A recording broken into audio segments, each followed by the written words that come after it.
Welcome, it's Janelle Stewart here from Parents Making an Investment. I hope that you are having a wonderful day so far. Just want to continue the topic on the topic receiving.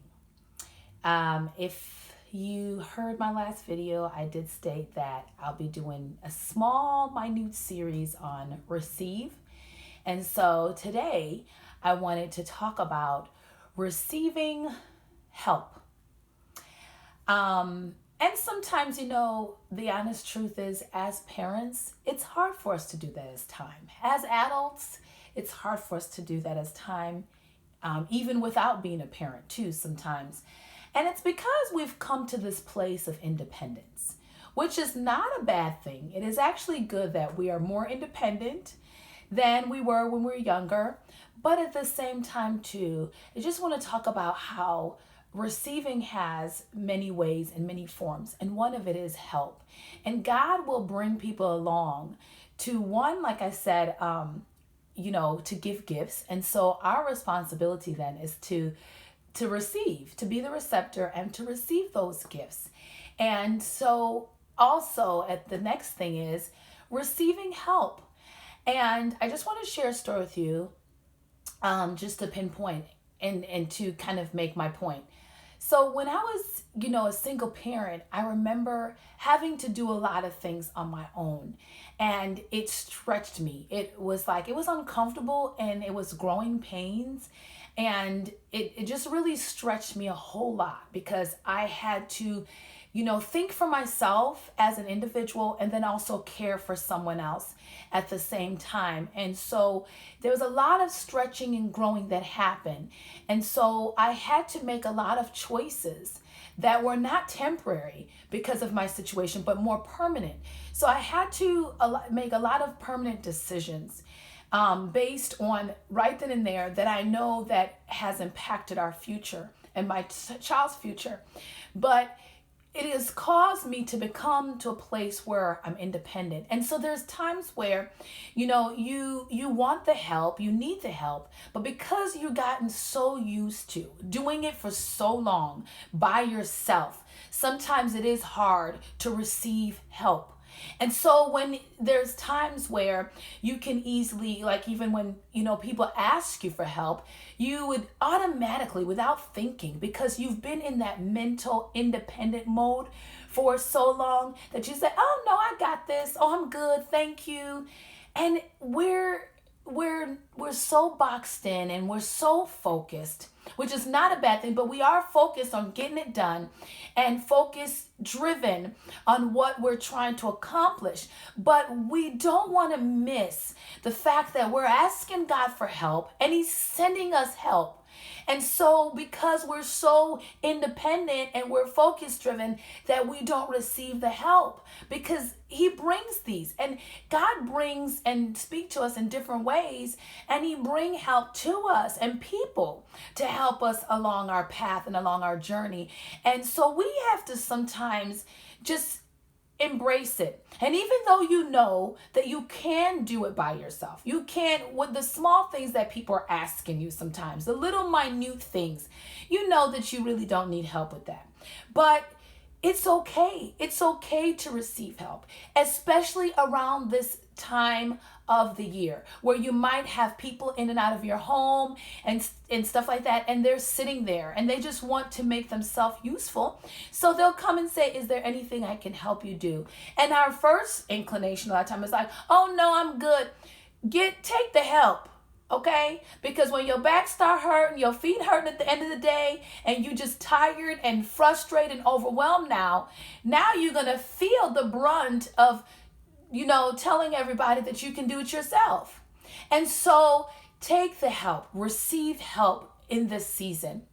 Receive help in this place and at this path and at this time in our lives. Receive it. Whatever way that God chooses to bring help to us, receive the help. And it might be small. Somebody might just want to help carry your bags. They might just want to help, set the table. They might just want to help, and they don't know what they want to help do. They just want to help.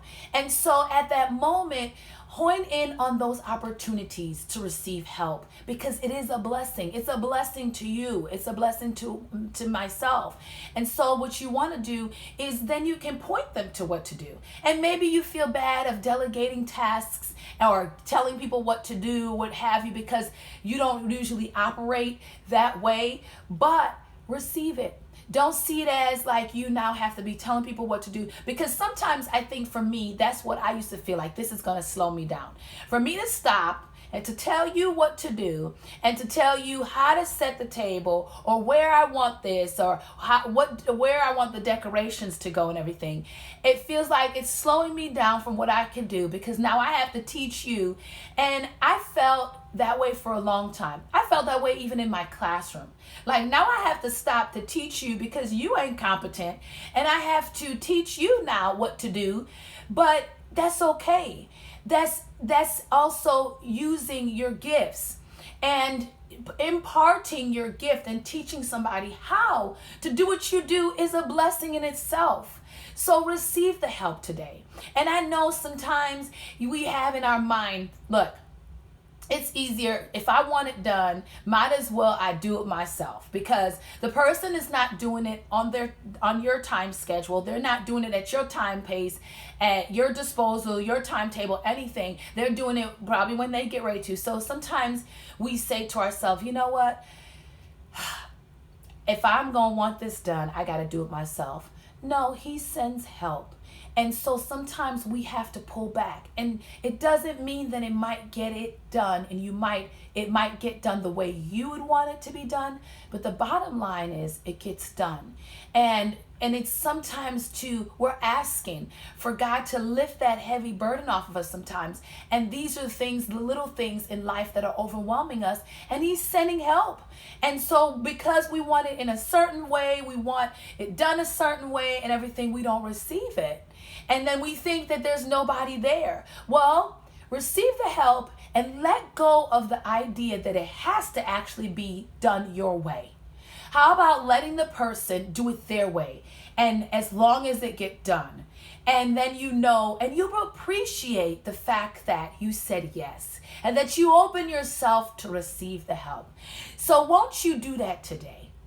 For a start, if you've never done it, you've been independent for so long and it's been working for you, and people come along and they want to help, and sometimes people actually see us. I kid you not. I have a confession to make. They see us operating so independently. They're like, oh, she don't need help. She got it. She know what she doing. And so even in their mind that they've thought about helping us, because we just get on our little,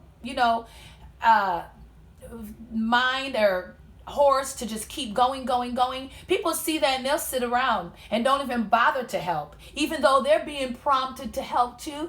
They don't bother. They pretty much justify the fact that they should be helping by saying, "Oh, she got it. She know what she doing. She can handle all of this." And so sometimes that response and that mentality that a person have is based on us always doing it on our own, us always wanting it our way, us always being so independent that even our spouses sometimes will come along, and then that's their attitude. So they don't even offer to help in the home and say, is there something I can help you do? Why? Because we've been I got this. And even though we don't say it out loud, our actions show that, and that's what speaks for us. So when you have and when you receive help, and when someone asks you to help, and you can do it yourself. I know we like, super moms and power moms, and what have you. Just say, okay, yeah, go ahead. And you know what? Just use these, set it up any way you like. Step out in faith and believe that, what other people possess, the gifts and everything that's in them. They might not do it your way, but we might be surprised what they have inside of them. And if we just allow them to help us, then what's inside of them and their strength can shine too. So it's like a twofold, and it's it's like buying one and getting two at the same time. So won't you do that today? Won't you help somebody by letting them help you? And don't forget to subscribe and share this video. And I hope you take that with you this week and through your holiday season of allowing you to help somebody help you. And that way you can be a blessing and they can be a blessing to you. Hope you enjoyed. And if you have any comments, please leave them below, or you can email me directly if you have any questions for me at JanelleStewart@parentsmakingAninvestment.com. Be blessed.